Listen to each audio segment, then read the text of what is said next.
Terima kasih Nur Ashikin. Itu dia melihat bagaimana harapan bajet 2021 terhadap pelancongan di Negeri Sembilan. Dan besok akan berlangsungnya mesyuarat ketiga, bermulanya mesyuarat ketiga penggal ketiga Parlimen ke-14 2020. Dewan Rakyat bermula 2 November 2020 sehingga 15 Disember 2020. Dan sepanjang tempoh itu pastinya 6 hari bulan, pastinya satu hari yang cukup kita tunggu apabila belanjawan 2021 akan dibentangkan.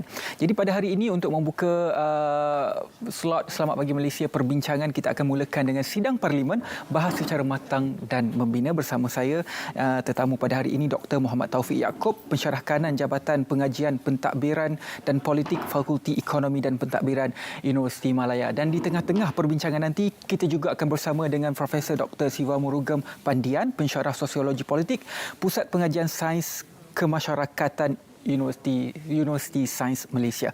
Baiklah, seperti mana yang kita bincangkan tadi, Doktor, besok akan bermulanya mesyuarat ketiga penggal ketiga Parlimen ke-14 2020.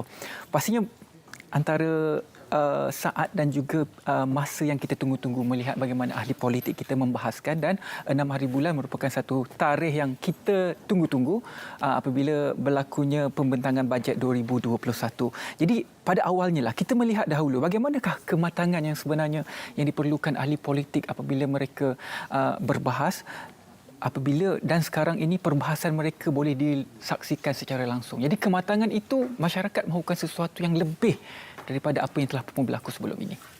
Assalamualaikum warahmatullahi wabarakatuh. Selamat pagi kepada saudara Ridwan. Sebenarnya kita sedang berada dalam satu kemelut politik yang kali pertama kita lihat dalam sejarah perkembangan politik negara. Kita sebenarnya bukan sahaja berada dalam satu kemelut, tetapi pada waktu yang sama kita mengharapkan satu pembaharuan kepada politik negara, politik yang lebih baik kepada rakyat, kepada seluruh sistem yang sedia ada. Tetapi sebenarnya kita lihat perkembangan politik negara ini memerlukan satu kematangan, khususnya kepada ahli-ahli parlimen, bagaimana untuk mengendalikan isu-isu melibatkan rakyat.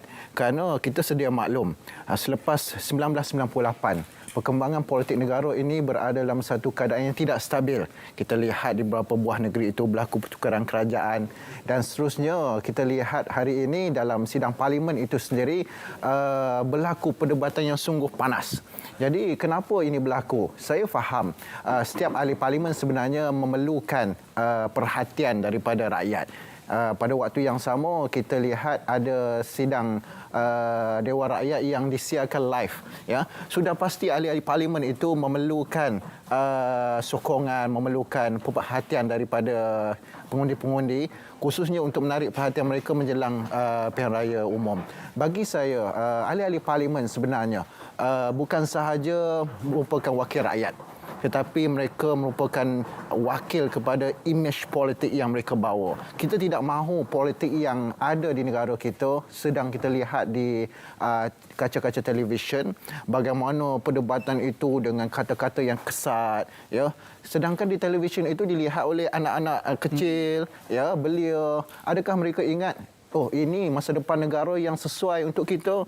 Ini merupakan, saya fikir, ini merupakan satu kesilapan kepada ahli-ahli parlimen. Kebanyakannya ahli-ahli parlimen yang tidak matang untuk berhujah.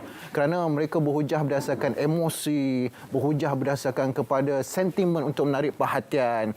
Dan saya lihat ini adalah satu kesakitan kepada ahli-ahli parlimen, ya, kerana bukan sahaja masyarakat kita kebanyakannya di luar sana sedang sakit, tetapi ahli-ahli parlimen kita sedang sakit dengan sikap, sedang sakit dengan pelbagai masalah yang memaparkan bahawa kita tidak menuju ke sebuah negara yang matang. Saya rasa pada saat ini kita berada telah pun bulan ke-11 tahun 2020, pergerakan politik di negara berlaku sangat laju, dan sekarang masyarakat melihat seolah-olah ahli politik ataupun ahli parlimen meletakkan kepentingan peribadi berada di atas berbanding dengan kepentingan masyarakat dan juga rakyat. Itu yang berlaku apabila berlakunya pengurusan COVID-19, pilihan raya diadakan. Masyarakat merasakan begitu, masyarakat marah.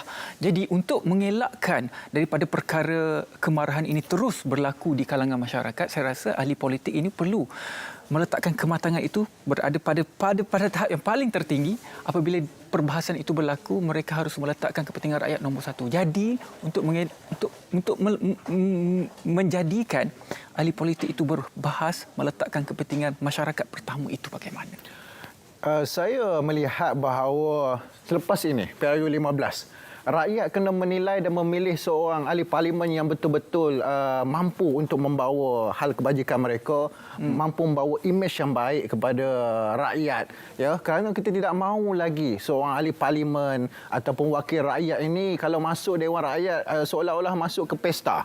Ya, kematangan itu sebenarnya kita nak bina sebuah kematangan itu cukup sukar. Ya, tetapi ahli-ahli parlimen perlu melihat bukan sahaja dalam konteks Dewan Rakyat kita, tetapi pada waktu yang sama kena lihat negara-negara lain bagaimana mereka berbahas. Di Singapura itu kita lihat sebagai contohnya wujud satu penghormatan kepada seorang ahli parlimen ke ahli parlimen yang lain, dan negara seperti yang di UK kita lihat ini perlu dijadikan contoh. Kalau kita nak marah ahli parlimen hari ini, kita dah tak mampu marah lagi. Rakyat dah bosan, itu tahap yang luar biasa. Ya? Tetapi apa yang boleh kita lakukan? Kita perlu memberi satu mesej kepada orang-orang politik dan ahli parlimen. Sebenarnya kita pilih mereka itu untuk apa? Adakah hanya untuk duduk ke Dewan Rakyat di parlimen itu semata-mata hanya untuk mendapat gaji bulanan, tetapi pada waktu yang sama tidak memberi satu, orang kata, sebagai satu nasihat ataupun sebagai panduan yang baik kepada rakyat. Ya, kalau kita biarkan ya ahli-ahli parlimen, kebanyakan ahli parlimen yang masih bersikap yang sama dalam PRU 15, saya cukup khawatir kita akan berhadapan dengan satu masalah yang besar. Kerana kita nak pilih pemimpin. Daripada ahli parlimen inilah kita lantik sebagai menteri, kemudian kita lantik sebagai timbalan menteri. Tetapi bagaimana seorang menteri, timbalan menteri boleh berkelakuan demikian? Sama juga di pihak pembangkang. Ya, kita mesti lihat, ya, sebenarnya bila kita dipilih sebagai wakil rakyat itu, kita sebenarnya merupakan seorang yang terpilih daripada masyarakat. Mesti tunjukkan imej yang baik. Jangan kita kembalikan satu sisi yang buruk, negatif kepada kerjaya wakil rakyat itu sehingga rakyat membenci ahli politik lepas ini. Baiklah. Dalam mesyuarat ketiga pada kali ini, antara isu yang cukup panas yang cukup kita tunggu adalah ada dua perkara. Pertama, pastinya pembentangan bajet 2021, kita akan sentuh sebentar saja lagi. Dan yang kedua adalah usul undi tidak percaya. Perkara usul undi tidak percaya ini dibenarkan dalam perlembagaan menerusi perkara 43. Pun begitu, apabila ada usul undi tidak percaya daripada blok pembangkang, ia tergantung kepada Speaker Dewan untuk membaca usul tersebut, untuk membentang usul tersebut ataupun tidak. Persoalan saya, kalau usul tersebut dibaca, apa pandangan doktor? Sebenarnya kita lihat peraturan Dewan itu sebenarnya digunakan untuk mengendalikan Dewan. Walaupun 100 usul tidak percaya itu dikemukakan, tetapi kalau Speaker tak benarkan, itu tidak akan berlaku. Sebenarnya kuasa itu terletak pada Speaker. Dalam peraturan Dewan, hal-hal kerajaan itu mesti diutamakan. Kalau kita lihat usul-usul yang dikemukakan tersebut, kalau melibatkan kepentingan politik, saya percaya Speaker punya satu kuasa dalam peraturan Dewan untuk tidak membenarkan keadaan tersebut berlaku. Kerana Speaker itu bertindak secara adil, ia perlu bertindak secara adil, dia dilihat sebagai adil. Ini sebenarnya yang boleh dilakukan sebagai seorang Speaker, ya, bukan hanya menjadi orang kata boneka kepada mana-mana parti politik. Kerana Speaker itu mengangkat satu konsep keadilan dalam parlimen. Itu yang perlu ditegaskan di sini. Di dalam perkara 43. Betul. Jadi jangkaan doktor macam mana? Ya. Saya melihat dalam persidangan yang akan datang mesti panas. Tetapi yang penting bagaimana Speaker itu mengendalikan Dewan, dan saya menilai bahawa Speaker tidak akan membenarkan usul tersebut kerana apa? Kepentingan negara itu lebih penting berbanding dengan kepentingan politik peribadi. Ya, kerana kita dah letih dah ikut perkembangan politik negara yang cukup kucak-kacir sehingga menyebabkan negara ini tidak menentu, rakyat itu resah. Ya, keluh kesah rakyat itu di mana nak diletakkan? Iya, itu tentang usul undi tidak percaya. Sekarang kita beralih kepada usul pembentangan bajet, yang mana telah pun dalam pembentangan Yang Amat Berhormat Perdana Menteri semalam telah pun menyeru supaya ahli parlimen bersatu hati untuk menerima pembentangan bajet 2021 yang akan dibentangkan pada 6 November nanti. Yang di-Pertuan Agong juga telah pun mengeluarkan kenyataan menyokong usul bajet 2021 ini. Pun begitu, apabila perbahasan dilakukan, jika ada tentangan dan juga ada ahli parlimen yang menolak, apakah yang akan terjadi jika usul bajet 2021 ini ditolak? Ya. Dalam konsep demokrasinya, setiap ahli parlimen, setiap ahli politik itu mempunyai hak dan ruang mereka. Ya. Tetapi kita di Malaysia, kita mengamalkan demokrasi parlimen, raja berperlembagaan. Ya. Meskipun kita membenarkan aspek demokrasi itu bercambah dengan mekarnya di Malaysia. Tapi pada waktu yang sama kita lihat, kita masih ada lagi Raja-Raja Melayu, Seri Paduka Baginda Yang Pertuan Agong itu sebagai payung negara. Tetapi dalam konteks bajet kali ini, saya yakin titah Seri Paduka Baginda itu akan dijunjung. Kerana apa, kita dalam konteks bernegara raja ini, kita sebenarnya memerlukan satu payung sebagai panduan kepada kita. Walaupun kemeluk politik itu sebenarnya berlangsung dalam setiap masa, tapi sebenarnya boleh kita dapat lihat bahawa akhirnya apabila kita berada dalam satu kemeluk yang sukar dan luar biasa untuk diselesaikan, kita merujuk kepada Seri Paduka Baginda Yang Pertuan Agong. Dan setiap ahli parlimen sebenarnya perlu menyahut titah Seri Paduka Baginda Yang Pertuan Agong. Kerana apa? Di peringkat akhirnya kita menilai setiap masalah yang dikemukakan, yang kusut itu sebenarnya mesti ada peleraian yang baik. Dan saya yakin titah Seri Paduka Baginda Yang Pertuan Agong itu sebenarnya titah untuk menyelamatkan rakyat, menjaga kebajikan rakyat. Kerana kita boleh bersilang ganti ataupun kita boleh mendapat kerajaan yang baru pada waktu yang akan datang. Tetapi pada masa yang sama, raja itu kekal di tempatnya. Ya. Dan sekarang kita akan bersama dengan Profesor Dr. Siva Murugan Pandian, pensyarah Sosiologi Politik Pusat Pengajian Sains Kemasyarakatan Universiti Sains Malaysia, menerusi talian Skype bersama saya sekarang. Prof. Ya, selamat pagi Rizwan. Selamat pagi, salam sejahtera juga kepada Prof. Jadi Prof, kita berbincang mengenai besok akan berlangsungnya mesyuarat ketiga, penggal ketiga Parlimen ke-14, yang mana topik pada hari inilah sidang Parlimen bahas secara matang dan juga membina. Jadi Prof, kalau kita melihat kematangan masyarakat pada hari ini, melihat ahli politik itu perlu bersuara untuk mengangkat suara masyarakat. Jadi apakah pandangan Prof terhadap apa yang berlaku tentang situasi politik pada hari ini yang masyarakat sudah pun menganggap ahli politik ini bertindak kepentingan peribadi itu mengatasi kepentingan masyarakat? Ya Rizwan, kita harus akui bahawa suhu politik sedang mendidih, menggelegak dan rakyat sudah merasa bosan dan juga muak dengan apa yang sedang berlaku, kerana dalam kedudukan krisis ataupun konflik yang sedang berlaku, apa yang mahu dilihat adalah sudah pasti pendekatan ke arah merakyatkan kepimpinan dan juga memastikan bahawa agenda rakyat itu diutamakan. Di sinilah pemimpin barangkali boleh mengambil iktibar, iltizam untuk mengubah ataupun mengikis imej yang tercalar ke atas mereka, persepsi yang diberikan ke atas ketokohan mereka, barangkali boleh diperbaiki menerusi sidang parlimen besok. Inilah tempatnya untuk kita menunjukkan wujudnya kematangan yang berbeza, wujudnya politik berhemah ataupun bermuara dalam usaha untuk memastikan agenda yang mahu dibawa dalam sidang parlimen kali ini akan dipertahankan berdasarkan kepada nilai persefahaman, keperluan, kemahuan dan juga pembacaan mindset rakyat, bukannya agenda politik masing-masing.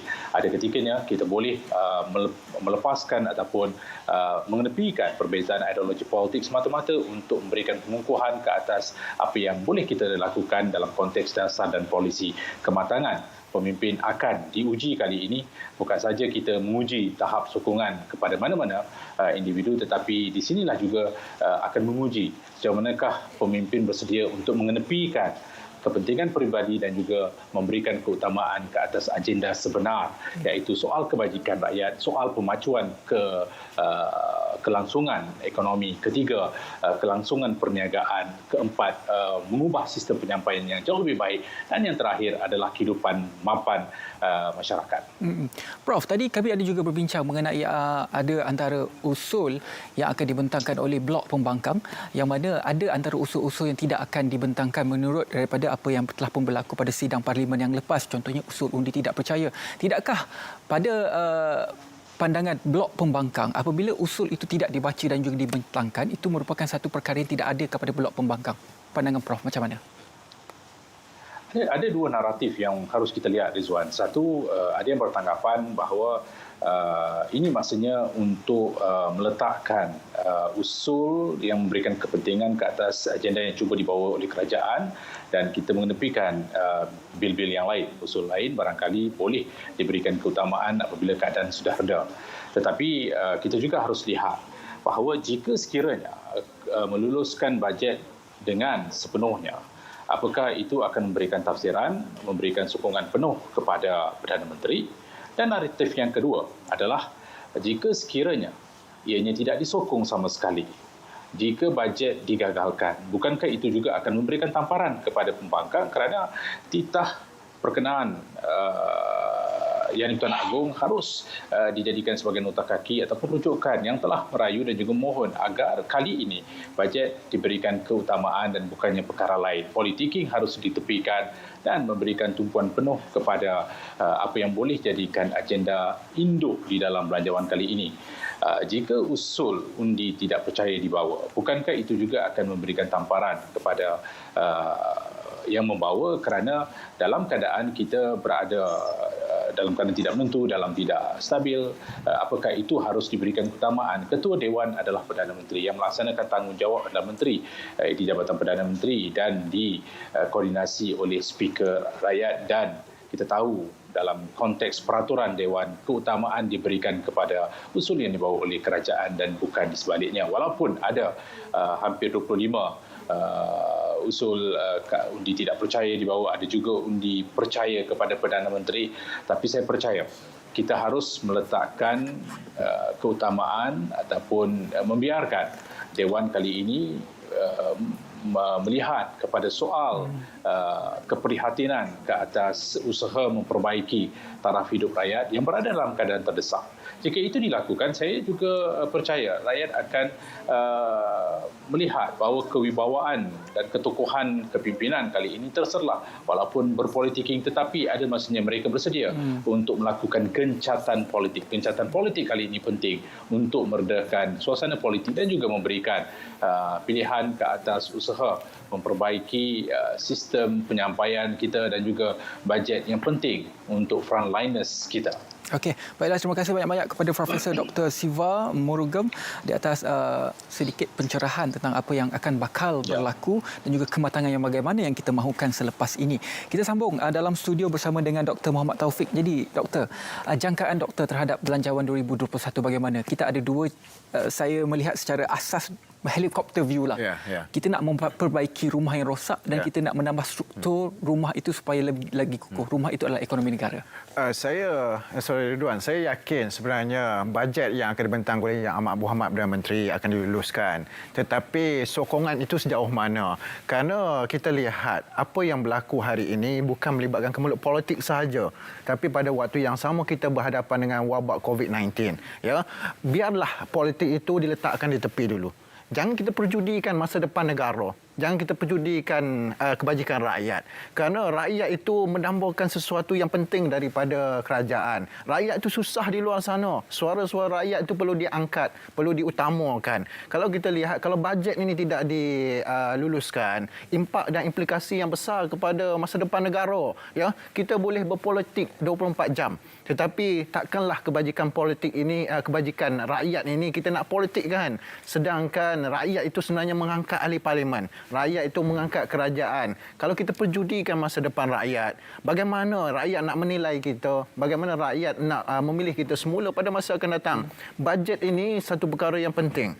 Bukan saja untuk kepentingan politik, tetapi kepentingan negara. Kepentingan rakyat itu yang perlu kita utamakan. Ya, insya-Allah, dan kepentingan rakyat itu harus diangkat menjadi agenda utama. Mesyuarat ketiga penggal ketiga Parlimen ke-14 2020 Dewan Rakyat bermula dengan 2 November besok sehingga 15 Disember 2020. Apa yang kita harapkan adalah seperti mana yang tetamu kita usulkan, letakkan kepentingan masyarakat, kepentingan rakyat itu nombor satu. Apa sahaja rakyat harus didahulukan. Terima kasih banyak-banyak kepada Dr. Muhammad Taufik Yaakob, Pensyarah Kanan Jabatan Pengajian Pentadbiran dan Politik, Fakulti Ekonomi dan Pentadbiran Universiti Malaya bersama kita dalam membincangkan tentang apakah sebenarnya yang akan bakal berlaku, kematangan yang bagaimana kita mahukan, kebebasan yang bagaimana kita mahukan, segalanya untuk rakyat. Kita berehat seketika, kembali selepas ini.